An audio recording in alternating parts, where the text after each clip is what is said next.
가톨릭 서관에서 보물찾기 16번째. 유다 서관 2번째. 하느님의 사랑 안에서 자신을 지키십시오. 강은희 헬레나. 유다 서관의 저자는 하느님을 향해 흔들림 없이 올곧게 나아가야 할 공동체를 방해하는 이들을 경계하였다. 그래서 한편으로는 그들의 그릇된 행위를 지적하고 다른 한편으로는 진정으로 주님을 따르는 이들의 행위가 어떠해야 하는지를 가르친다.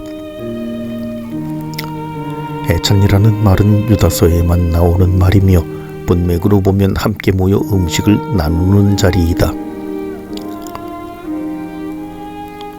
음식을 먹는 것은 생명을 유지하기 위한 가장 기본적인 행위이다. 그 먹거리는 하느님께서 주신 땅에서 자연으로부터 얻은 것이다. 함께 모여 음식을 먹는다는 것은 하느님께서 주신 생명을 함께 영위하는 행위이다. 애찬을 더럽히지 마십시오.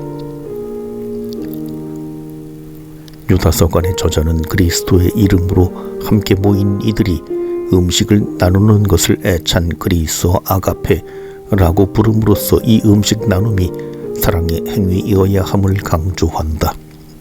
그런데 이 애찬에 참여하면서도 애찬을 애찬이 아니게끔 더럽히는 이들이 있었다.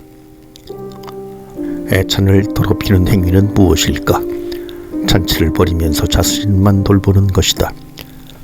잔치란 여러 사람을 불러서 함께 음식을 즐기는 모임이다.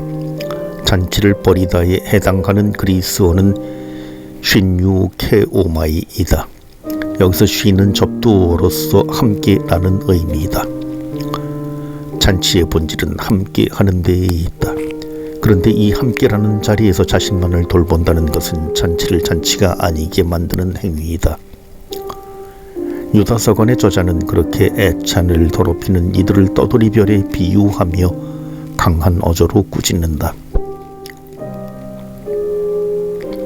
떠돌이별이란 고대 사회의 부정적인 말이었다.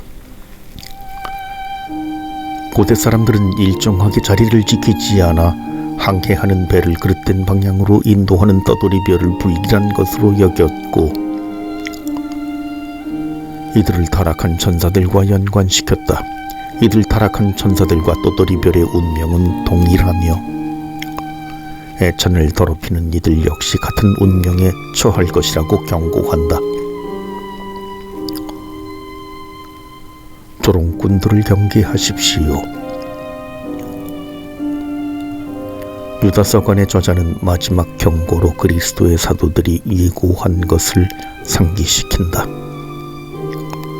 마지막 때에 자기의 불경한 욕망에 따라 사는 조롱꾼들이 나타날 것이다.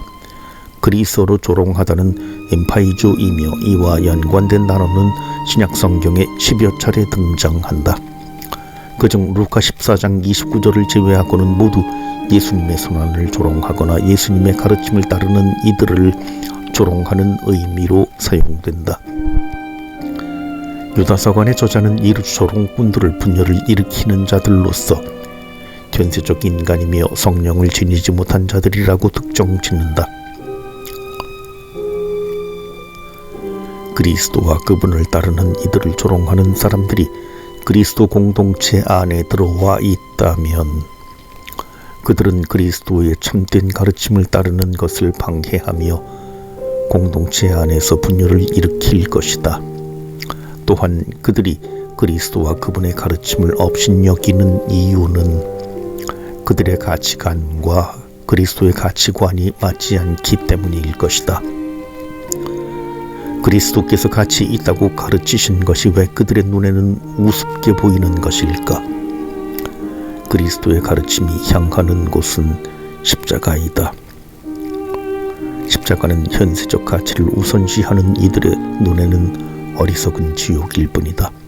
손해보는 삶을 알면서도 어떻게 주님의 가르침대로 살아갈 수 있을까? 그것은 이 세상에 희망을 두지 않고 하늘나라의 가치에 희망을 둘 때 가능하다. 결국 현세적 인간은 그리스도의 길을 따라갈 수 없다. 그런데 이 세상에 살면서 어떻게 세상을 초월하는 가치를 마음에 두고서 살아갈 수 있을까? 그렇게 살 수 있는 힘은 성령으로부터 온다. 성령 안에서 하늘나라의 가치를 마음에 두고서 그리스도와 일치하는 삶을 살아가려는 이들이 경계해야 할 대상은 성령을 지니지 못한 채 현세적인 것들에 얽어매 있는 이들, 그리스도의 제자들을 그분으로부터 떼어놓으려는 이들, 조롱꾼들인 것이다. 그렇다면 이제 그리스도의 진정한 제자들은 어떻게 해야 할까?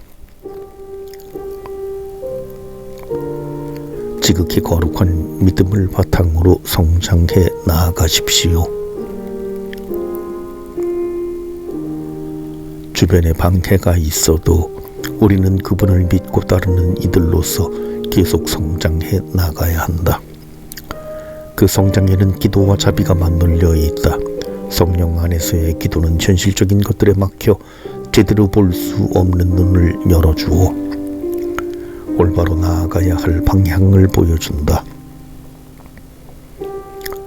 그곳을 바라보며 주님의 사랑과 자비에 우리 자신을 맡겨드리는 것이다. 또한 유다서가는 주님의 자비를 기다리는 이들답게 우리의 자비가 필요한 이들에게 우리도 자비를 베풀라고 가르친다. 의심하는 이들의 나약한 믿음을 이해하고 자비로 감싸주고 이미 악에 빠진 이들도 구할 수 있다면 그 불길에서 구해내라고 한다. 그리고 가장 놀라운 것은 죄는 철저히 미워하되 사람은 미워하지 말라는 가르침이다. 악에 빠진 이들의 속옷까지도 미워할지언정 사람에게는 자비를 베풀라고 한다. 이것이야말로 그리스도인들이 참으로 성장하는 길이다.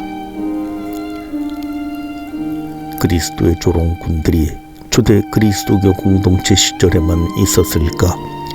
결코 그렇지 않다. 오늘날에도 그리스도의 가르침은 그 어느 때보다도 다양한 방식으로 조롱에 노출되어 있다. 때로는 폭력적으로 다가오기도 한다. 이에 대처하는 우리의 자세는 어떠해야 할까? 그러한 도전에 흔들리지 않기 위해 우리 믿음의 정체성을 확고히 하고 유다서간의 짧지만 강한 가르침을 되새기며 정죄보다는 의연함과 자비로서 조롱을 감싸 안는 지혜를 배워나가야 할 것이다.